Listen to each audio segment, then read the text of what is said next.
भुजगशयनं पद्मनाभं सुरेशं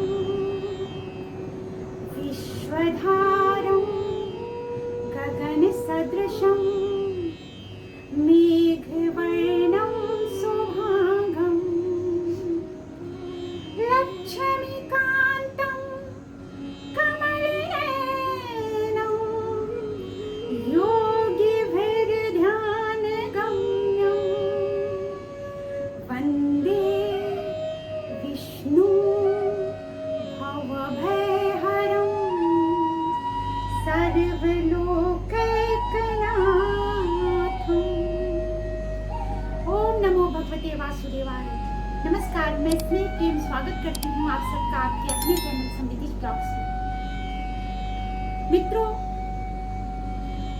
शास्त्रों और पुराणों में एकादशी व्रत का महत्व बताया गया है और उस महत्व को अगर हम जान लेते हैं, समझ जाते हैं, तो फिर ये जो शरीर हमें भगवान की तरफ से मिला है उसकी सदगति हो जाती है।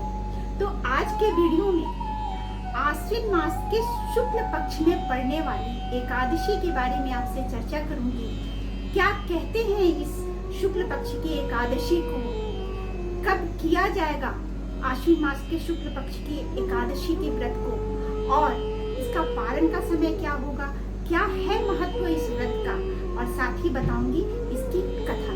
तो बने रहिएगा मेरे साथ और वीडियो को बिल्कुल भी स्किप नहीं कीजिएगा।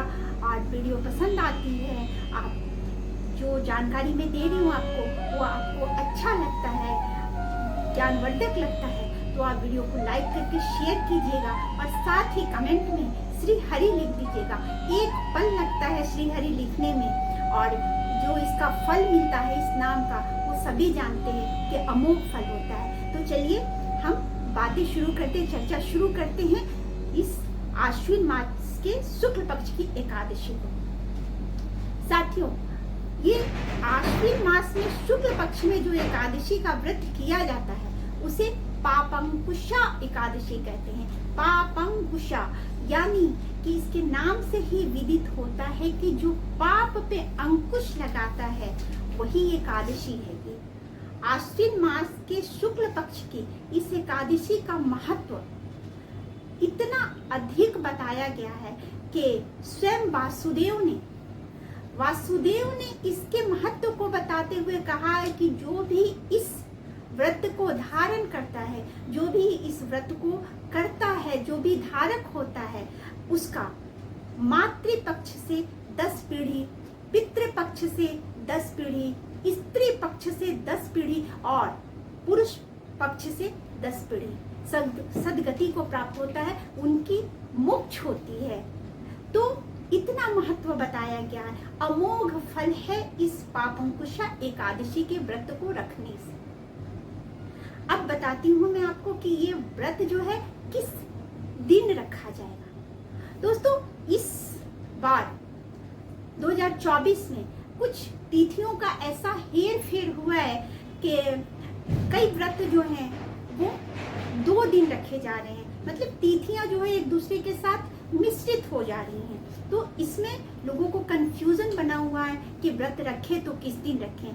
कई लोगों से पता चल रहा है, हम पंचांग देख रहे हैं और हम लोगों से जानकारी प्राप्त कर रहे हैं और इन सभी के बीच हमारे मस्तिष्क में उथल पुथल मची हुई है कि किस बात को समझे, किस बात को माने। कोई कंफ्यूजन नहीं रखें। इस व्रत को जो है, जो गृहस्थ आश्रम वाले हैं वो 13 अक्टूबर को रखेंगे, यानी कि विजयदशमी के कल होकर के। तो 13 अक्टूबर यानी कि रविवार के दिन। देखिए, ये दूजी एकादशी होता है। जब कोई तिथि, ये एकादशी की तिथि जब 2 दिन पड़ती है और 2 दिन जब व्रत को रखा जाता है तो उसे दूजी एकादशी का व्रत कहते हैं। ये तो इस बार जो है ये पापंकुशा एकादशी जो है उसी तरह से 2 दिन रखा जाएगा। तो जब ऐसी स्थिति हो जाती है कि जब व्रत 2 दिन रखना है तो उसमें जो पहला दिन होता है उस पहले दिन का व्रत जो है गृहस्थ आश्रम वाले रखते हैं, और दूसरे दिन जो व्रत होता है उसको वैष्णव आश्रम वाले रखते हैं। अब वैष्णव आश्रम में, वैष्णव संप्रदाय में कौन आते हैं? तो जो मंदिर के पुजारी हैं, जो ब्राह्मण हैं, जो माताएं जो विद्वान हो चुकी हैं, जो मोक्ष की प्राप्ति के लिए जो व्रत को, जो वैराग्य धारण कर चुके हैं, तो वो जो है सो दूसरे दिन का व्रत धारण करते हैं। यानी हम जो गृहस्थ आश्रम में रह रहे हैं, हम आप जो इस एकादशी का व्रत रखेंगे वो 13 अक्टूबर को रखेंगे, और जो वैष्णव धर्म वाले हैं, वैष्णव संप्रदाय वाले हैं, वो 14 तारीख को रखेंगे। ये कंफ्यूजन आपकी खत्म हो जाती है। तिथि जो लग रही है वो 13 अक्टूबर को सुबह के 9:08 से प्रारंभ हो रहा है, और 14 अक्टूबर को वो 6:41 पर समाप्त हो रहा है, 6:41 AM। ठीक है। और व्रत जो है, जैसा मैंने बताया कि हम गृहस्थ आश्रम वाले जो है वो 13 तारीख को रखेंगे। अब बात आती है कि पारण कब किया जाएगा। जो 13 तारीख को व्रत रखेंगे वो पारण 14 तारीख को करेंगे। 2 दिन का व्रत तो कर नहीं सकते हैं, तो जो व्रत आप 13 तारीख को करेंगे, यानी कि हम आप जो इस व्रत को लेंगे, एकादशी व्रत को करेंगे, वो 14 तारीख को पारण करेंगे। और पारण का समय क्या होगा कि 1:15, दोपहर के 1:15 से 3:43 तक रहेगा, 33 मिनट तक रहेगा। अब इतनी देर क्यों?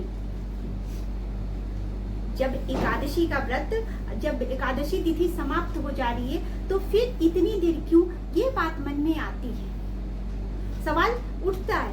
तो देखिए साथियों, हरिवासर होता है, हरिवासर तिथि में जो है व्रत का पारण, एकादशी व्रत का पारण नहीं किया जाता है।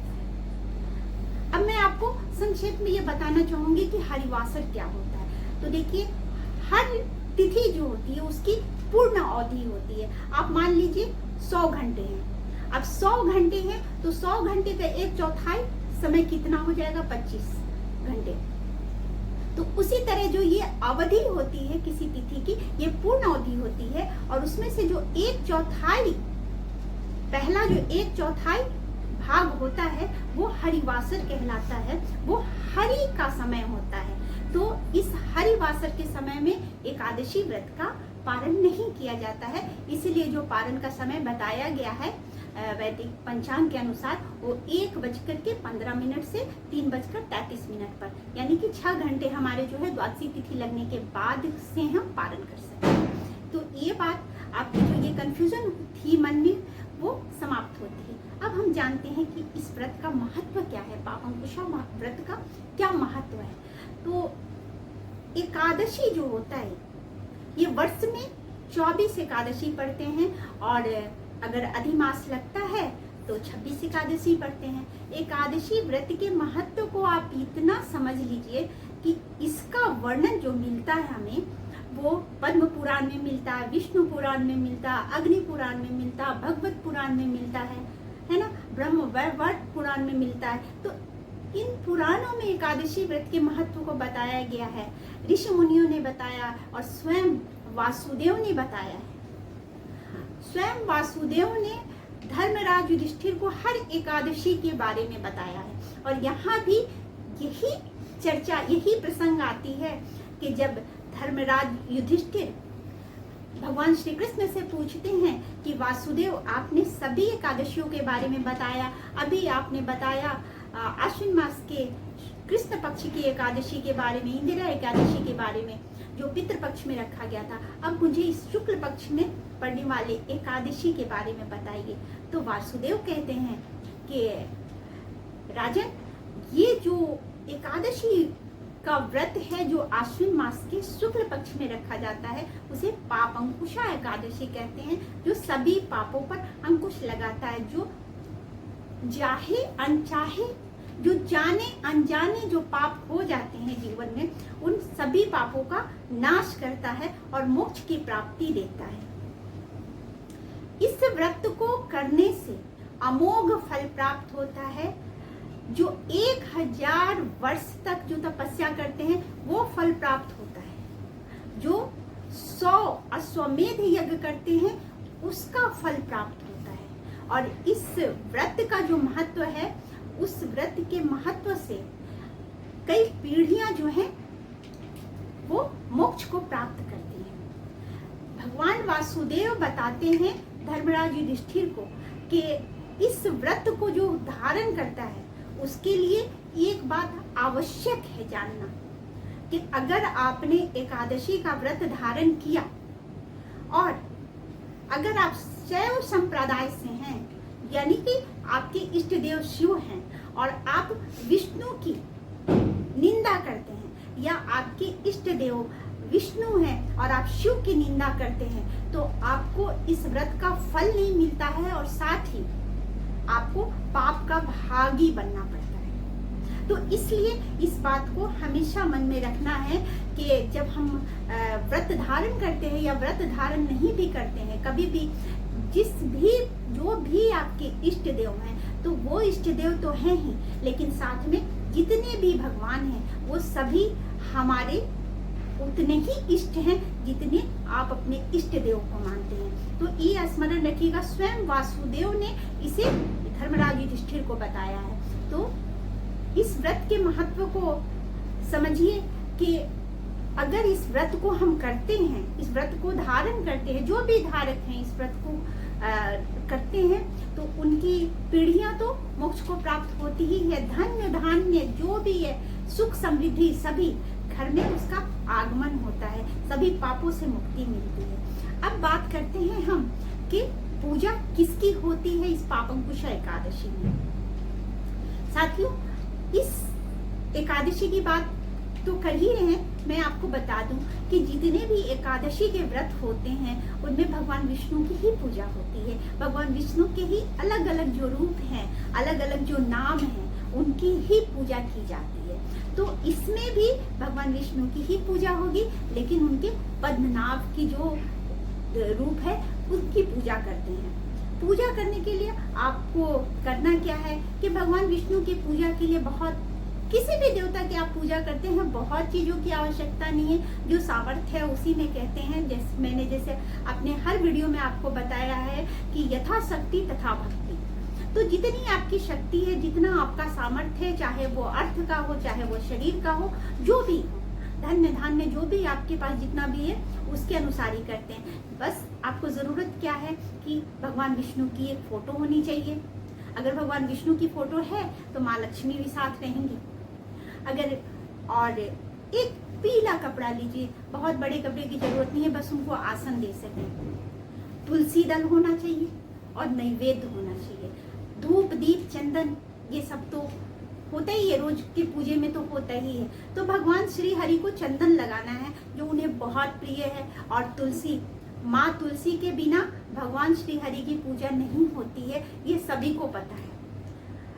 श्री हरि भगवान विष्णु जो है, श्री हरि जो है, माता तुलसी को जब तक उनके पास नहीं रखा जाता है तब तक वो पूजा स्वीकार नहीं करते हैं। अगर नैवेद्य में आपने तुलसी दल नहीं डाला है तो उस नैवेद्य को स्वीकार नहीं करते हैं। तो इस बात को ध्यान रखना है। तो पूजा करना क्या है कि सुबह तो हम जब भी कोई व्रत रखते हैं तो एक संकल्प रखते हैं। आप बिस्तर से उठते हैं, माँ धरती को प्रणाम करते हैं और एक संकल्प मन में रखिए कि आज मैंने एकादशी का व्रत धारण किया और आज मैं अन्न ग्रहण नहीं करूंगा, अन्न ग्रहण नहीं करूंगी। तो ये प्रतिज्ञा, ये संकल्प लिया। उसके बाद जो साफ सफाई आपने घर का जो काम होता है उसको कीजिए और उसके बाद पूजा के पास आइए। या तो आप पूजा के स्थान पर ही पूजा कीजिए, और अगर वहां नहीं कर रहे हैं तो एक अलग चौकी ले लीजिए, उस पर पीला आसन डालिए, कपड़े का डालिए, साधारण रूप से पूजा कीजिए।